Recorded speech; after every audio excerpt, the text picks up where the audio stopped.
Hi, I'm Justin Mormon. And I'm Katie Thornton, and this is the Re-Education of Schools podcast, where we have open, honest conversations about how to better understand social emotional learning, trauma-informed care, the whys behind student behavior, and how to help kids navigate it all as they go through school and life. All right, welcome back to our next episode. The honeymoon is over. Now what? Before we start, as always, if you've enjoyed the content, if you've enjoyed an episode, if you've enjoyed this podcast as a whole, if you dislike it, but you just keep listening because you can't give it up. You cannot stop. And you want to tell us how much you hate it. That's okay too. Preferably, we would love to have 5-star reviews. All that stuff helps get the word out and keep the conversation going elsewhere. We would love that. We'd really appreciate it if you would do that. And we thank you for those of you that have already done it and those of you that are going to do it in the future. Yep. So honeymoon is over now. Well, this episode originally, depending on when you're listening to it, but it's airing pretty early in a school year. Yep. Our thought process here is that we're a few weeks in, 2-3 weeks in, something like that. You're in it now. The beginnings of everything are kind of done. You've done your beginning of the year stuff, the intro stuff, and now you're actually getting into the meat of the year.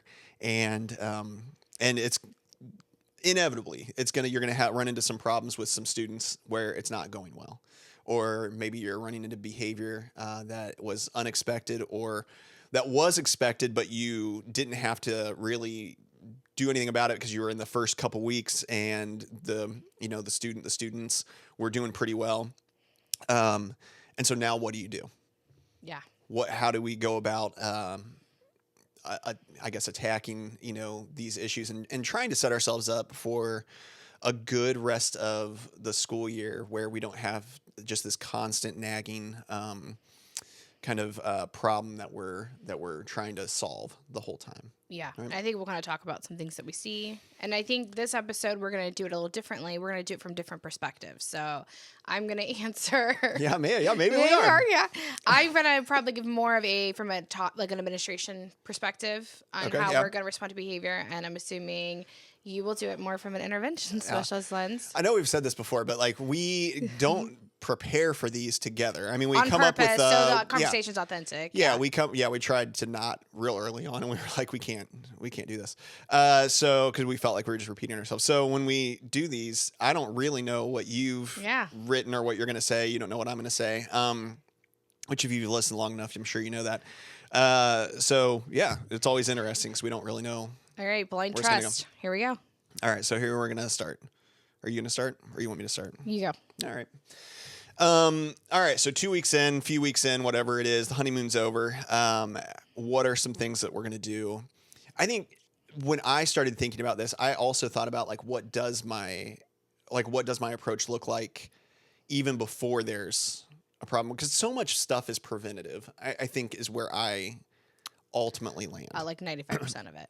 Yeah, I mean, there's always going to be times that you're having to react to things that are unexpected because it's just impossible not to have all of that or have all of it, set up like that where you don't have to react. But I do think that so much of what I try to get set up is preventative or planned out ahead of time. And so hopefully the students that are coming into your room anyway, you have some kind of knowledge of them. I guess unless they're moving in from another district, you should have some kind of information from either teachers that had them in previous years. I guess if you're a really young teacher or a teacher of a really young grade, maybe you wouldn't if it's like a kindergarten student and they've never been in school. So you're out of luck, unfortunately, kindergarten teachers. But you should have some kind of information. And so with that, you should have some kind of plan on how you're going to, or some kind of even if it's not like an official plan, but some kind of internal plan of this is how I'm going to approach this student who I've heard has given people a tough time in the past for whatever reason. Yeah. So some of it starts even before your school year starts, knowing who those students are and knowing kind of what has worked or what hasn't worked in the past. So I always kind of start with a tighter leash than and more boundaries than what I'll have hopefully by month 2. I always have kind of a lot more restrictions. I probably say no a lot more to things that kids ask. A lot more supervision. A lot more supervision. I'm just on them a little bit more, Yeah. And not just any specific kid, but I think all my students. And the reason I do that, partially, is because it's a whole lot easier to back off as the weeks go and as trust is built, and as I believe that the students are gonna, be able to come through with more freedom for me. Than it is to start off and be like, anything goes. We're all just friends here, kind of mentality.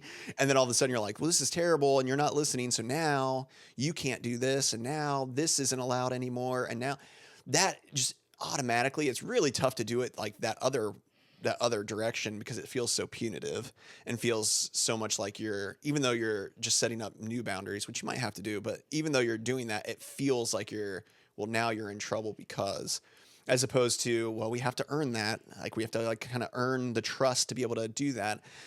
Yeah, maybe show me that you can do it this way first, show me that you can do it for a week or two like this first, and then we'll see about, letting you do it this other way that you're asking about. I do a lot of that early on. Can I say the other thing that helps is that... Is this from an administrative perspective? No. Oh, okay. It's from your colleague or something. What I think the other thing it does, you being more present and having control over the behavior establishes trust with your colleagues and the kids in the classroom, that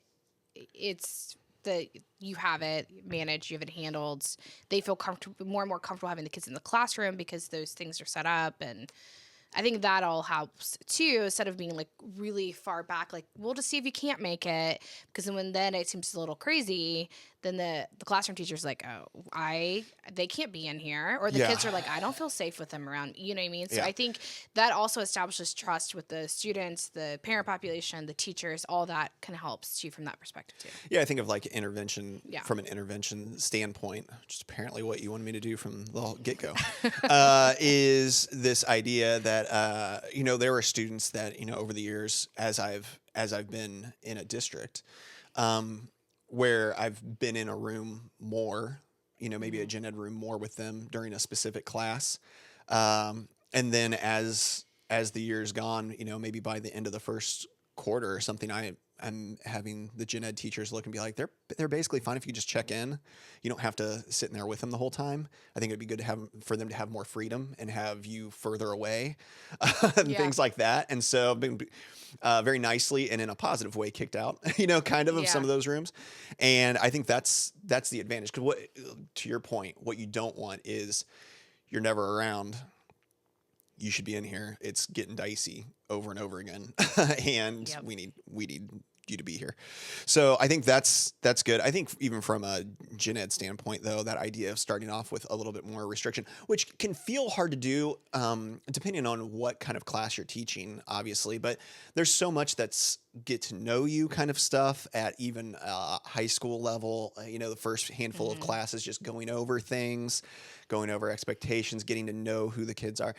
It's those kind of things are a little bit less structured. And so it can feel harder to have, I guess, more boundaries, but I think it's important to find a way to do that, to still be like, well, we're not just, hey, yeah, we're all just sharing about like what our summer was like, but we're not just talking out whenever we want. Like, let's still raise our hand or whatever it might be, or make sure you're waiting until somebody else is done.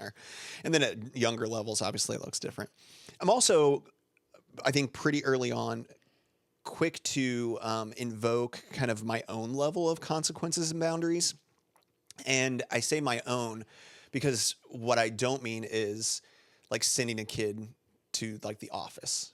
Not that I'm really doing that anyway, but you know what I mean? Like, I'm not going to, I don't want to say I'm not calling in for help, because it's not that I'm not seeking out people's input or advice or insight, but what I'm not doing is passing off and giving up my my interaction or authority that you may possess, right? Because I'm going to need that later on. And plus, I know we talk about relational currency, not to like buzzword it, but it really is that. Like, I need to like build up this idea with a student that it's me and them. I even say that a lot real early in the year on purpose. I'm like, you and I can figure this out. Like, we're going to be able to figure this out. Like, we're always going to be able to figure everything out if we work together. So let's take the time to actually try to figure this out. And that's in like potentially pretty dicey situations. It's not like the kid keeps kind of talking out and that bothers me. And, we're trying to figure out, this is like, it's maybe getting real intense. And as things calm down, I'm like, listen, I believe that you and I can do it, that you and I can figure this out. And I'm here with you to try to do that. I don't want to ever give that up, especially really early in the year. So, if it's getting dicey, you're a couple weeks in, it's not going well. It's not going the way that you want it to. I think to me, that's one of the places I start to, is having that one-on-one conversation. I gave all the preface to that because it's easy if you're out there listening, you're any teacher, it doesn't matter really what you're doing, age-wise or what your specific job is. But I think any teacher, it's easy to hear, like, have a conversation with a student, build that like rapport with the student. I know everybody out there's doing it. And I know it's really touchy for me as well, and for everybody else to hear, like, build a relationship, have the conversation. Everybody's doing that already. I know that. I think that what I'm getting at is maybe taking away some of like the pretense of like, I'm an authority having this conversation with you, because not that you're not, but it's more like, again, two people. I'm actually on your side. I also, though, I need you to empathetically understand, like, I've got a job to do as well. Yeah. And even at an early elementary level, kids understand that. Like, you can have this kind of conversation with them and be like, now you and I, we need to figure this out. It's like, we need to come up with what this is. Obviously, at a higher level, that's a even easier conversation, I believe, to have. Like, to be authentic with the student and be like, hey, like, I'm really wanting us to figure this out, not because I want you to do what I say, but because I want things to go really well for you. I believe there's a really high ceiling for you, and I want us to be able to reach that. Let's work this out together. There's a difference between doing something to somebody and with somebody. Yeah. You're trying to have the conversation with kids, where Yeah. their voice also is being heard. Yeah. And so I think that's the part that sometimes people don't get to see about what I do in like a behavior mental health unit specifically, but certainly just in general. I think that that's the biggest key, is those kind of behind the scenes conversations. So even crazy intense scenario, hopefully you're out there listening to this. This isn't the 2-week in, honeymoon's over situation you're in. I'm hoping not. Yeah. But let's say I've got a student who's getting like super physically aggressive. They're like tearing up the room, which isn't outside the realm of possibility for my world, right? And not just tearing up maybe my room or getting wild in my room, but they're out in a gen ed room. That's how we do it at the school we're at. Yeah. And they are getting real big. Maybe they're even getting physically aggressive with other students or staff or whatever, throwing things. I mean, it can get intense. Well, what people might see is me being like, hey, like, it's more, all of a sudden your world is a little bit more restricted because of safety for you and others. So maybe you're going to be back in my room a little bit more. Maybe you're not going to have the freedom to be at something like a lunchroom, where it's just so unstructured. You weren't even able to handle the lack of structure that was minimal within a classroom. I don't know that I can really trust you to have a good, positive, safe reaction in a lunchroom situation. Yeah. That's the difference between, like, you did this, now you don't get to go to lunch, and you have to eat lunch somewhere else, right? There's a difference, and it seems small, but it's significant in how you frame it and how you really feel about it, I think, too. I mean, you can fake how you feel about it, but, like, I think it's important to really think through why you think about it that way. And then maybe you don't get to be at recess. Maybe you have to, you and I are going to do something physical, move around, whatever together, but like, I just can't trust you right now in that kind of scenario. And so that's what people maybe see even on the outside, is that part of it. What I think makes the biggest difference then is what happens once they are with me somewhere else. Because they're usually, somebody's probably not happy. There's a boundary that's been put in place. There's a consequence that's having to be seen through. And the student may not be happy.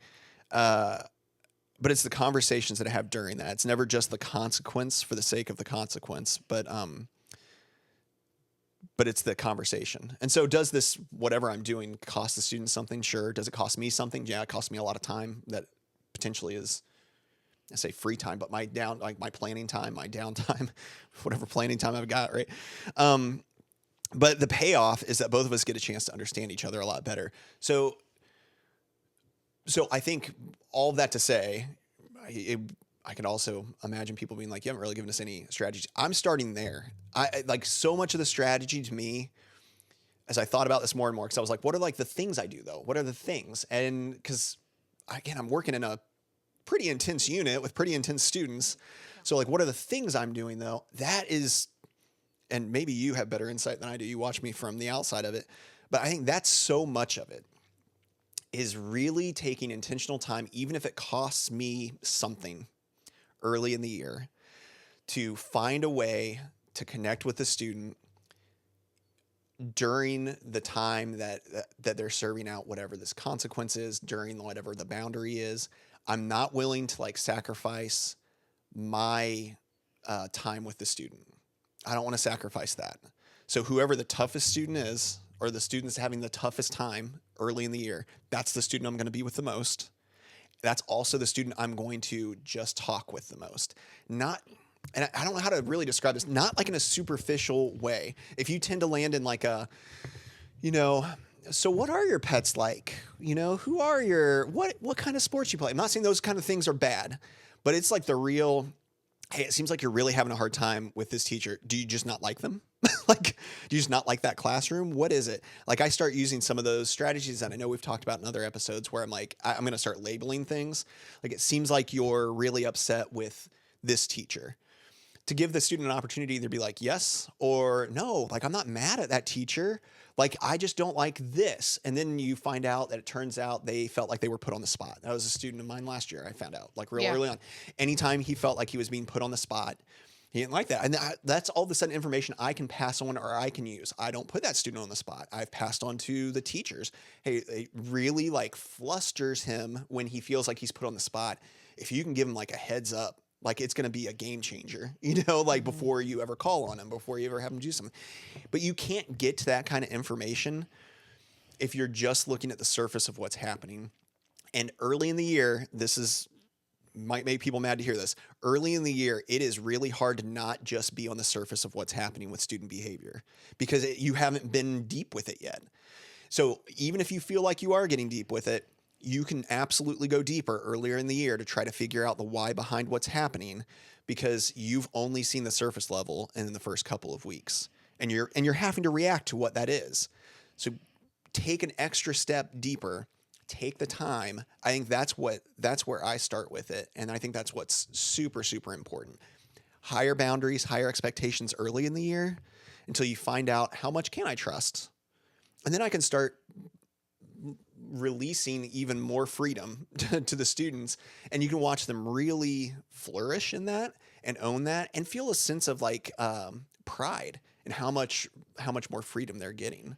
I just think that's super important. Yeah, I would say just watching you, a couple of things to note too. I think you have this incredible ability to stay regulated and very calm, where I think a lot of people start freaking out when behavior starts happening. You stay extremely, very, very calm. With your tone, your mannerisms, everything's very calm. And then I think the other part is I think you make a concerted effort very early on to not be joking around and playing around with the kids. I've seen you have relationships with kids that certain kids later on where you're able to do that with them. But that is not the relationship you have with kids early on. It's because I think it takes it too far, and I think it's misconstrued, right? I think that's some intention behind of what you're doing, and from what I've observed, and I think that's part of the key too, is that you set those boundaries real early, where this is how the dynamic's going to go. Yeah, and don't you think? I don't know. I haven't thought this through really a whole lot, but don't you think that's sometimes what gets misunderstood in like the relationship building with kids at any age? Yeah. Is like, well, what that has to mean is I'm funny, I joke around, I know the things they know, I can use the lingo they use. And maybe I know there are teachers out there that can land there and for do that pretty most well. of the kids, that's fine. It works really well, Yes. right? But there are some that just can't handle it. Yep. And then they don't like you said, they don't understand where the line is. And then it's really tough for them when all of a sudden you change and you're not the person that's joking around with them anymore. And now you're the person that's like, no, but I really need you to do this thing. It's hard for them to know and understand what that shift is. I would say, we were talking about this the other day with a group of teachers, and the difference between kids with autism or behavioral mental health. There's a lot of things are so similar, Sure. and it's the misinterpretation of social cues.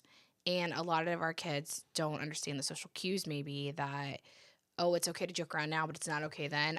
That's so confusing to me. And then it's becoming conflict, but it's kind of like an adult self-initiated conflict.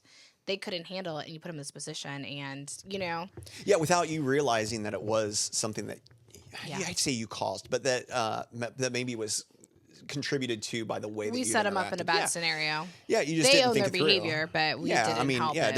It doesn't make them get off scot-free because they reacted Yeah. away, but it is something that you have to be super aware of. And then as the year goes, you can find out who it is that can kind of handle that and who it is that you can't. I even think of like middle school, high school, how easy it is to kind of like joke around with kids because they get a lot more, but then how you still have to really watch which students that is, because even at that age, it's really, there are people that really have a hard time. There are adults that really have a hard time switching back and forth and understanding. I also think you set the tone that you're going to follow through on something. So you have to have some stamina to do this, but you'll write it out till you write it out. And I think the kids know. So what you're doing is now when you say something, they're like, you actually mean it. Yeah, you can't just walk around early in the year, don't walk around just spouting stuff off and then backtracking on it. Yeah, that's not good. Like that really leads you to believe. I mean, we've all seen parents this way too that say something but they don't really mean it, and like they don't really follow through on it. And then you're like, well, I can understand what the problem is. Like now it's because you're used to adults that just say something but don't really follow through. So now that's going to be an issue because why would you ever believe an adult's going to follow through? Yeah. You have to follow through. Yeah. Well, all right, you're up. All right. I have no idea. Now I'm second guessing. Is that what you were even looking for? We'll see. Yeah, here we go. I thought, as an administrator, when someone comes up to me and says, I'm having a really hard time with this kid, this is terrible, like, a kid on an IEP, not an IEP, right? Just a kid that's having a lot of behavior issues. I think the first thing to be really mindful of is to co-regulate and validate, and I have to be mindfully not trying to fix things right away as an administrator toward the staff member. Yes, I see. Okay. Yep. And then I tried to really informally kind of just observe or kind of get input from maybe some other of the specialists in the room or stuff like, hey, do you think we have some strategies or something that we can implement? I'm lucky I have an intervention background, which isn't the case for every administrator. Sure. So I can lean into that a little bit. But and then I always try to ask teachers as we're going into behavior starting ramping up, like make sure we're communicating with families. And it's not all negative. Like we need to send some positive. Like, hey, they had a really great day today. Just want to let you know. It's not. It's got to be a little bit of a push and pull with both. If you're always bombarding with the negative, communication every day, that's not really going to work out well. Yeah, either. I'll add on to that too. I think that especially, like I said earlier, you probably know the students that are the ones that are already on your radar, right? You've gotten a card, you've gotten info from the teacher the year before, you already knew the kid from the hallway from the year before, whatever it might be, you have some kind of information that this is potentially a student that is real high need in some way and really takes a lot of time from teachers historically.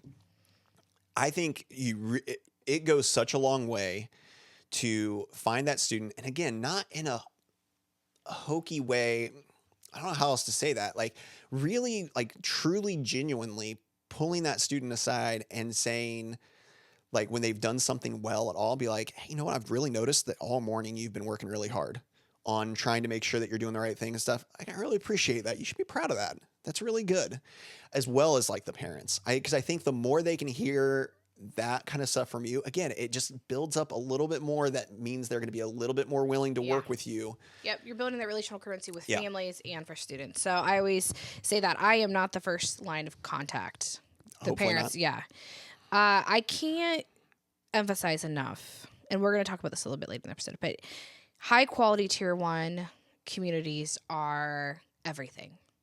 So I think we spend so much time on reactive band-aiding, taking part so that we've now eliminated any possible issues. So the tier 1's like down to like handful of kids and the kids that are going to thrive no matter what. Yeah. I think we don't spend enough time working on the tier 1. We spend so much time on the kid and not the tier 1 learning community. And there's some adjustments we can make, not so much even with the teaching. It could be environmental, it could be the schedule, it could be how we're presenting work, right? Universal design for learning. There's lots of tier 1 things that have nothing to do with an actual teacher that we could probably work on to help make the student successful, but we often go so reactive and like remove the kid or take them out. Or do you feel like that's shifted for you? Do you feel like that's something that you've become more aware of how important that is over the last 4 years in your position? 100%. Yeah. I think coming from being a classroom teacher, from becoming a specialist and just having the background there, seeing a lot of teachers through other positions that I've had, the difference, I'm very lucky. We work with the absolute extremely people at the top of their game, the best teachers. Yeah, we got and great people. I 100% know that. So I'm spoiled. So, but I think because we have spent so much time emphasizing tier 1, what does restorative communities look like? And our staff does all these things, right? So it's one thing to say it and then not have people do it, but we have people that are amazing. But like the restorative communities, like setting up your classroom for universal design, implement a critical thinking things, STEM things that kids are actually interested in. And, when we have really good tier 1, that helps all kids. Yeah. And our kids with behavioral issues thrive more when they're interested in a more hands-on experience. When everything's not independent learning, they're able to collaborate with peers because maybe they're struggling with reading. They need they need to work with a partner.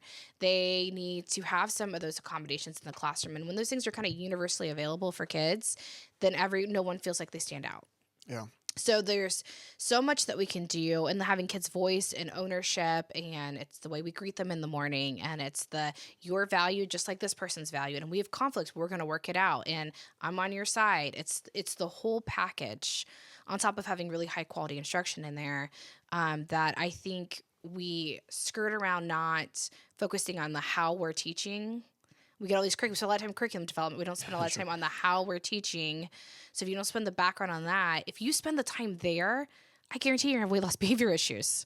Yeah. A lot of this is stemming from, and it's not teachers' fault by any means, but a lot of things that I've seen in different roles that I've had, it pops up because it's some of the things we just need to work on the environmental component or the how we're doing things or the culture and climate of the classroom. It doesn't so much necessarily have to do anything with the instruction. And so... Yeah, one of the things I think I've mentioned, we don't talk about our personal school very often, but it's kind of come up here in this conversation. I think over the 4 years that we've been there, because we have staff that's been around for a while, like pretty veteran overall staff, and they're really solid. I think the thing that I've seen shift is the confidence. I don't think it was really much of a skill set issue ever. No, they're I think amazing. I think what I've seen shift is their confidence in being able to handle the toughest things that come up in their classrooms. And because of that, like once the confidence gets built, there's not that there wasn't a willingness before, but like now all of a sudden there's a belief that like not only can I handle it, but it's going to be better if I handle it than if I have somebody else handle it because I actually know what's going on. And that's been really cool to see. That only happens though if it starts somewhere and there starts to be an expectation of that somewhere of like, well, actually you have to do it. And then coming alongside people as they're going through that and encouraging them. And I think that's something that's been cool to watch as everybody's confidence has been built in being able to handle tough student behavior. And people do an amazing job then because a lot of people have a really good skill set for that already. Yeah, 100%. Like I'm saying, very lucky. This isn't a huge issue where we're at. The next step, I mean, you're obviously going to go through a tier team. You get, all the experts in the room. Let's collect data. Let's have some is it externalizing or internalizing behavior? Like who needs to provide that intervention? Let's collect data and come back and reconvene. And then you look at more like over time, I think sometimes we jump to like a tier 3 intervention for a kid. There are probably a couple cases where I felt like that was ever warranted. But most of the time we jump to these very extreme, lengthy, intensive interventions when we could probably shore up some things in tier 1 and try that. I think we've really tried to get rid of a lot of the like the plans because you're implementing like 50 plans, right? And then doing none of them well. Yeah, I was gonna say then you're not. You're not Really, doing any you're of them really not well. doing So any of them, yeah. like we've really tried to shore up tier 1 really solid so that we don't have a bunch of 50. We don't have the need for 50 as many 504s. We don't have the need for as many behavior plans. We don't need the need to write as many FBAs. We don't have the need. So all the paperwork piece, at some point you can't implement that. So the kids that actually have those plans are able to be implemented with some fidelity. So that's my other caution. I think we just jumped to such extreme. Out of panic, we take the kid out. They're just going to hang out in the office. Well, that can't be the plan for the rest of the school year, right? Yeah. We've got to start thinking about how to get them back into that tier 1 environment with the right supports. Yeah, absolutely. Yeah. All right, common mistakes that we see people make early in the year with behavior. Yeah, I would say it just kind of goes back to what I just said. I just felt like we skip tier 1. Yeah. We avoid tier 1 because we don't want to upset anybody, and we go straight to tier 3, or thinking we need to evaluate for an IEP, and that we're really just band-aiding the problem and burning out our resources pretty fast on in their year. Which is not sustainable. It's not resourceful. It's not best practices. It's not research aligned, and it's definitely not legal. So you have to run Sure. through a tier approach. Tier 1's for all kids, and then the world works here, and that's where it's really uncomfortable. So you kind of have to have the courage to say, well, we're going to spend some time PDing on tier 1 environments and what that looks like. Yeah. Yeah, I was thinking like showing a student that you're giving up on them too quickly, like in an individual situation, like to take some of the officialness, which is important, away from it. But that's a common mistake, I feel like, is that especially students who have historically shown tough behavior previously, they already probably believe that somebody's just going to give up on them. That they're just waiting for the next person to give up on them. Oh, that's all Not like they've in ever a known. jerky way, not Yeah. like in a I bet you'll give up on me, whatever. But that's just that it becomes like a core belief. Like every adult kind of gives up on me at some point, or passes me off, or doesn't want to like deal with me, or any whatever. And that's when you start believing that, then man, you have so far to go before you really believe in somebody. And that they're going to come through for you again. And so I think that's one of the mistakes that we make, is that we give up on students maybe too quickly. There are things you absolutely need to call someone else in for. Obviously, if it's like physically unsafe, some kids like beating some other student every single day, and you're like, I'm not going to give up on you. You might need more help. Like you might need more help than that. I mean, don't like go over the top with it, but if you can avoid just passing a student off, I guess, quote unquote, I'd encourage you to do that.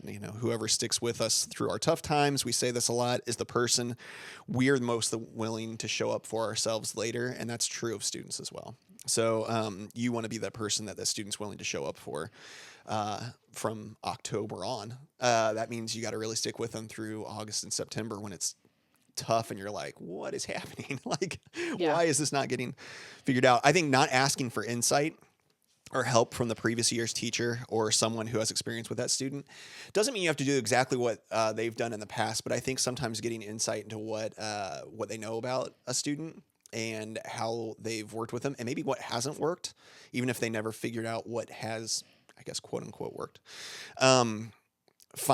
Check in with people, learn about that student a little bit, about what their experience has been previously, so you kind of know. And then this is gonna maybe seem contradictory to what I said at the beginning of this, but waiting too long, like until you're over the top frustrated or until it's getting out of hand, to ask for additional help. So, but you can ask for help without removing yourself from being with the student. And I think that's kind of what I mean here.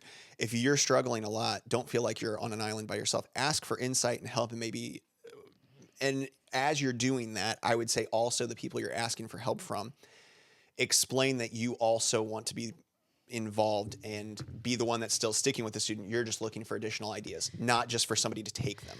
Can I give a caution with that? Yeah, let's hear it. Don't advice shop. People that go around and ask 10 people, so now half the school knows what's going on. Yeah, sure. And you're asking for 10 different opinions and following through on none of them. Like try one, stick through it, maybe get just small team. But I've seen that where people panic and then they're asking like everyone for advice, and they give them like 10 different strategies to Yeah. do. And it's like, let's go through one and then like go down to the next one, right? Like, Yeah, which I think ultimately comes down to knowing yourself. Like, mhm. know if you're a person that really struggles to take in a lot of information and synthesize it and then make a informed decision yourself. Because I think if you're somebody that does that well, then I feel like I do that. I ask a bunch of people, and then I'm like, okay, what kind of lines up here?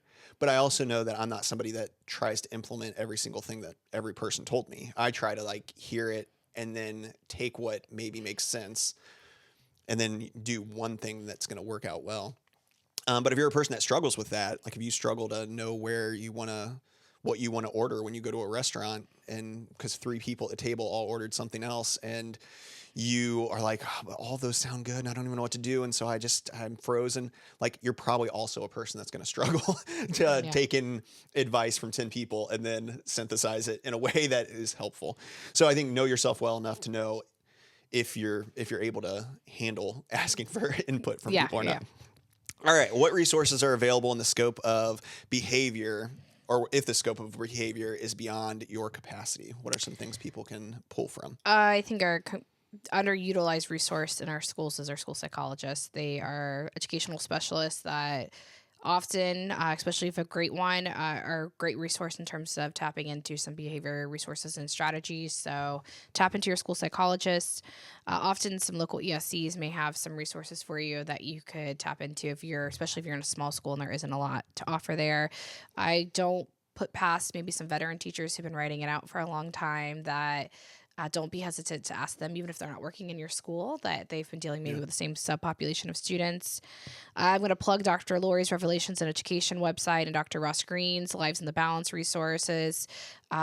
So many free resources on there that you can dive into. Dr. Lori has a lot of podcasts or video recordings, things that she's been on. And Dr. Ross Green actually offers free training on his site. So don't hesitate to tap into those things.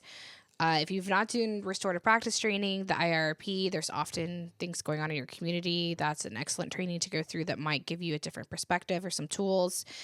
And of course, we would love to reach out to us, and we would be happy to kind of provide resources or help you or your district if this is an issue. So, Yeah, I think that's good. I don't have anything drastically different than all any of right, look that. at that. So, Boom, look at us. yeah, you nailed it. Yeah. All right, so what do you want people to walk away from this episode knowing or remembering? 2 weeks in, maybe they're listening to it right now. They're like, Yeah. this sucks. Do I want to teach anymore? Am I terrible at this? What have I done? I'm a new teacher. This is a huge mistake. I'm a veteran teacher. Should I have retired last year? Yeah. Whatever it might be.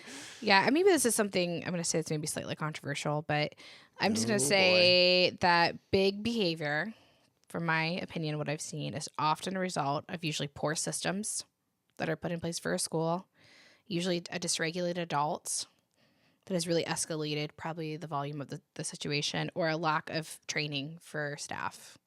I think if we can train our staff well, if we figure out ways to help support regulation in the classroom, including our teachers, and establish and create those systems that are effective where it establishes confidence, then I think that helps a lot of behavioral needs from the jump in the beginning.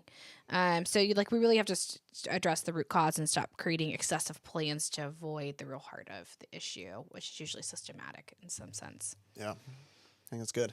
I think for me, I just think regardless of where you're at in your career or what the difficulty is that you're facing, it is never going to hurt you to become really, really good at having genuine conversations with students about tough things.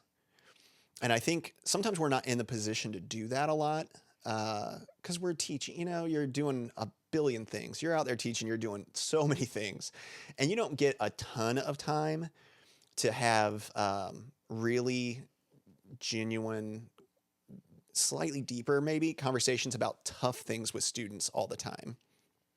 So it can be a little bit less comfortable maybe, or hard to find time. I'd encourage you to really, if there's a skill that I think will serve you well over the course of your year and just your career, it's that. Like getting past the superficial fake teacher voice kind of conversations that maybe you have to have with most students. You're going to do that probably with most students. But get really good and get really comfortable with having hard conversations and being open and vulnerable yourself about what this behavior is kind of leading to, and then also helping the student figure out how we can solve the problem together, like you kind of mentioned earlier.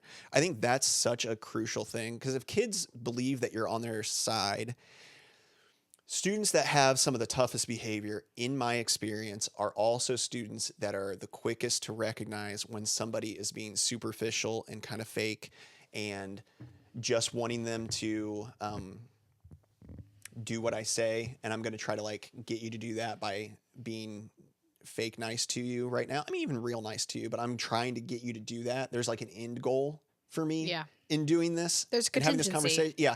Instead of me just doing it because I actually just baseline am trying to help you, like nothing else that comes along with it. And so find ways to be genuinely engaged with those students that are toughest. And I can hear you right now. Like I'm trying to do that with this tough student. Don't give up on it, because not giving up on it is what's going to make them believe that it's real and that you're a different kind of person maybe than what they've experienced in the past. And that's going to be a difference maker. I am not going to promise you that just doing that simple thing is going to make all the problems in the world go away, because it won't. You're still going to have problems.